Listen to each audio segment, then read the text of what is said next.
libre del sistema, que representa una energía media, esta curva puede variar en función de la temperatura.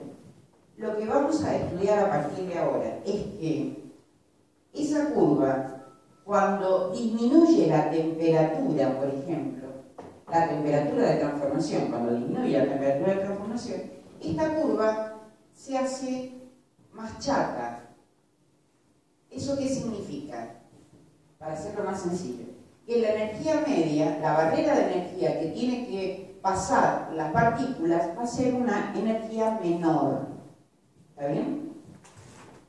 Si disminuye la temperatura del sistema, la energía media la voy a reemplazar, la voy a graficar con una curva de Gauss, pero con una energía media que va a ser menor que la anterior. Por lo tanto, van a haber mayor cantidad de partículas que tienen la energía suficiente para superar esta barrera de energía y pasar a ser núcleos. O sea que estoy favoreciendo la transformación o la nucleación cuando bajo la temperatura del sistema. Porque esto es lo que da lugar a dos factores, dos variables que intervienen en el proceso. Entonces, uno es la fuerza, una de las variables que intervienen en la transformación es la velocidad de nucleación o fuerza impulsora de la nucleación.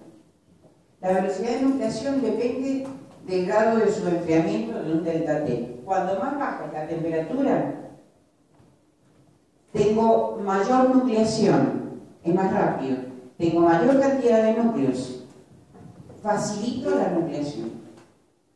¿Y por qué la facilito cuando baja la temperatura?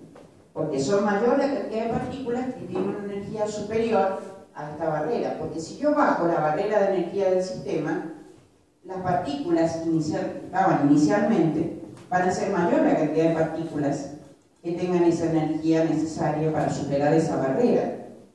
Y voy a facilitar de esa manera, al bajar la temperatura, voy a facilitar la nucleación. Que a mí lo primero que me interesaba era la nucleación y crecimiento de los cristalitos, de los nuevos cristalitos, sobre la matriz anterior. Perfecto. Una consulta, ¿eso se podría llegar a asociar, por ejemplo, cuando nosotros hacemos la nucleación heterogénea, que le colocamos una partícula donde ya tenemos como una especie de soporte para poder crecer los cristales? Al bajar la temperatura, o sea, al estar la temperatura baja, ya se supone que hay una cierta cantidad de cristales. Sería, supongo yo, el mismo procedimiento, que hay como un soporte para que los cristales puedan crecer. Lo que me estás consultando es que si la nucleación fuese heterogénea, estoy facilitando la nucleación. El efecto de bajar la temperatura me produce un efecto similar a los agentes nucleares, efectivamente. Y que la nucleación homogénea, delta T, que eran varios cientos de grados, porque no teníamos agentes nucleantes. Entonces la temperatura tiene que ser muy baja para que el delta T sea muy grande. Pero aparte de esto, a ver, es importante tener en cuenta lo siguiente. No solamente está la nucleación y crecimiento, sino que no solamente está la velocidad de nucleación, sino que también está la velocidad de difusión.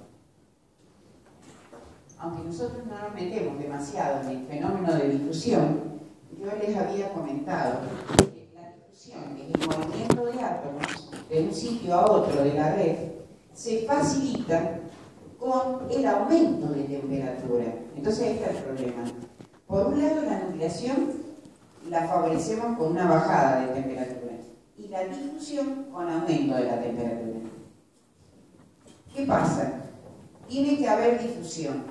Tiene que haber, por ejemplo, si yo paso de austenita a ferrita más cementita, tiene que haber difusión o movimiento de átomos desde la austenita hacia la formación de ferrita y cementita que precipitan en forma separada hasta tener las estructuras de equilibrio. Si no tengo ese movimiento atómico, no va a haber transformación. Entonces va a haber una situación que tengo que mantener un equilibrio entre una cosa y la otra, entre la nucleación y la difusión.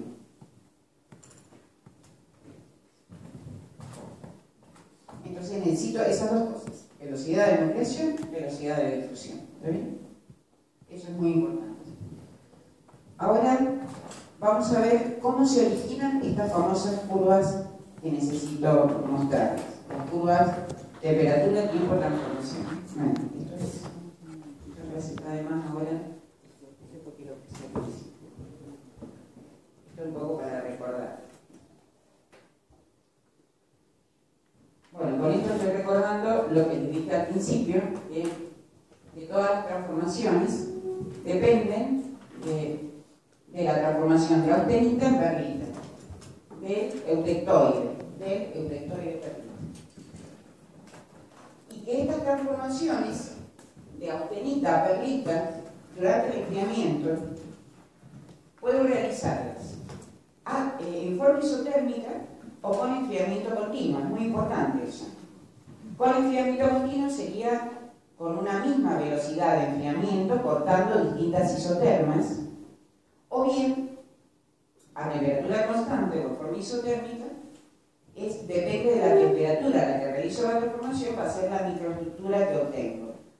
Lo importante es que al variar la temperatura varío la microestructura también, varío la forma que tiene la microestructura. Todos los tratamientos térmicos, todas las transformaciones en fase dependen de esta transformación. Bueno, acá están las estructuras cristalinas que dijimos que no se modifican cuando hago un tratamiento térmico, pero sí se modifican las estructuras granulares, que son esos granitos que ustedes ven ahí.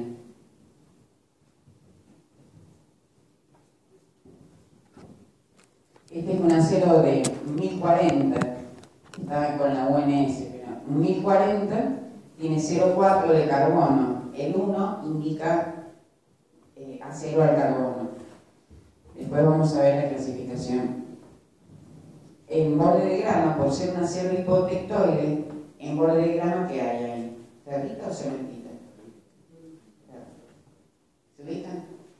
Acero hipotectoide no tiene cementita en el borde, tiene ferrita. Y el resto, que era austenita, se transformó en perlita, que son esos polígonos oscuros. Eso para ver nada más los granitos, cómo se modifican. Esto es lo que acabo de mencionar. Acabo de mencionar cómo se produce la nucleación, cómo se supera la barrera de energía, que además el tamaño de los núcleos debe ser superior a un tamaño crítico o un radio crítico. Eso ya lo habíamos visto. Así que eso lo puse en los slides para acordarme de recordárselos. Entonces hay difusión, nucleación y crecimiento. Bueno, y ahora vamos a ver cómo aparecen las curvas temperatura, tiempo, transformación, o diagramas. Curvas o diagramas.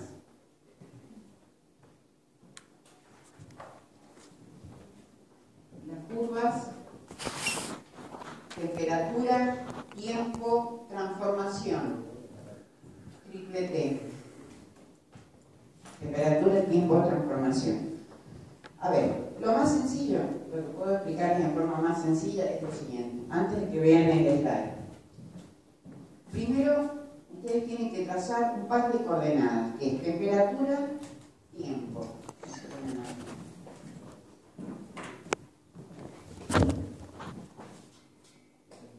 Temperatura, tiempo. A ver si podemos entender esto. Lo demás son adornos. Necesito que entiendan esto. Ustedes van a tener, vamos a trabajar con un acero eutectoide. En un acero eutectoide la temperatura del eutectoide es 721 grados.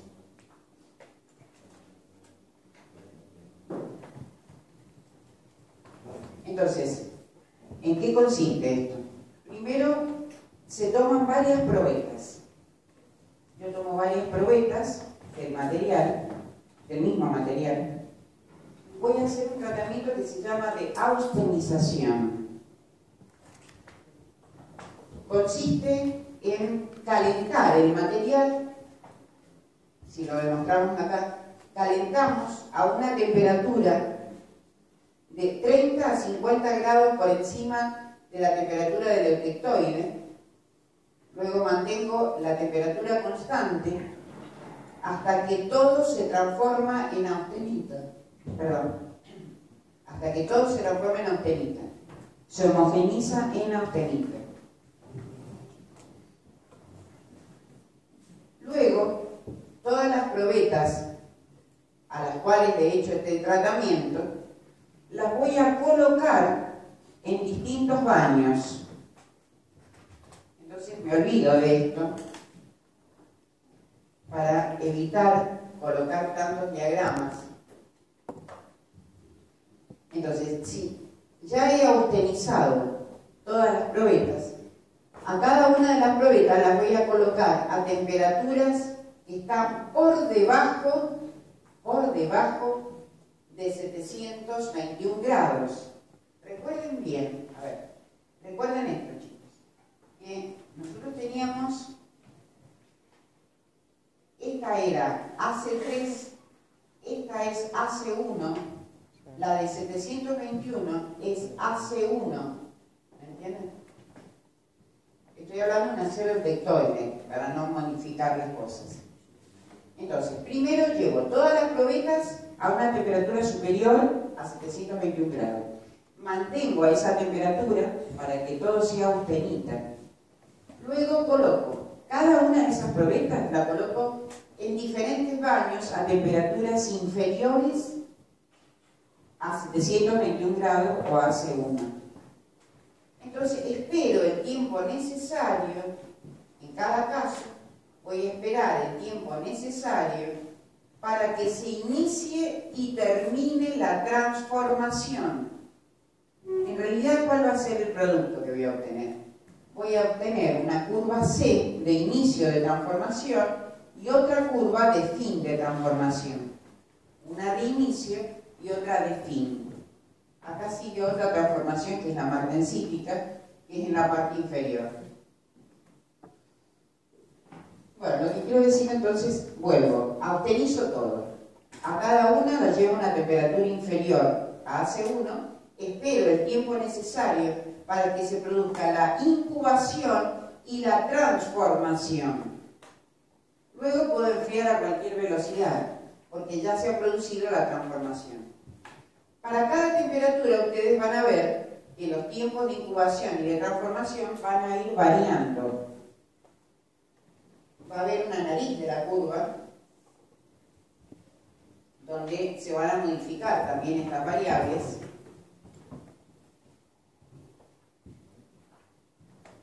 A ver, ¿qué es lo que tiene importancia acá? Que voy a tener un inicio de transformación y un fin de transformación. Vamos a ver cuáles son los métodos para poder construir o levantar una curva TTT. Esto se hace de esta manera. A ver, si lo puedo hacer acá arriba, sería lo ideal. ¿Ya? Entonces, lo que se hace en la realidad es que se utilizan métodos, por ejemplo, métodos metalográficos. Una de las próximas prácticas va a ser metalografía. Cuando ustedes observen el microscopio óptico, la microestructura del material, ustedes van a poder observar. Bueno, primero van a observar simplemente si hay perlitas, si hay perlitas, van a poder detectar si un acero lipo, hipereutectoide, si hay una fundición en vez de un acero, o si es un acero inoxidable, depende. O sea, van a poder determinar un montón de cosas. Lo que se determina es la microestructura del material, por un método que es metalografía. Esa microestructura, a ver, por ejemplo, nos puede llevar a determinar cuándo comienza y cuándo termina la transformación. Una de las formas es esta. Se mide utilizando un SOP, por supuesto, porque si no es muy trabajoso. Pueden determinar, por ejemplo, el porcentaje de fracción de volumen, FB, fracción de volumen de precipitado, por ejemplo.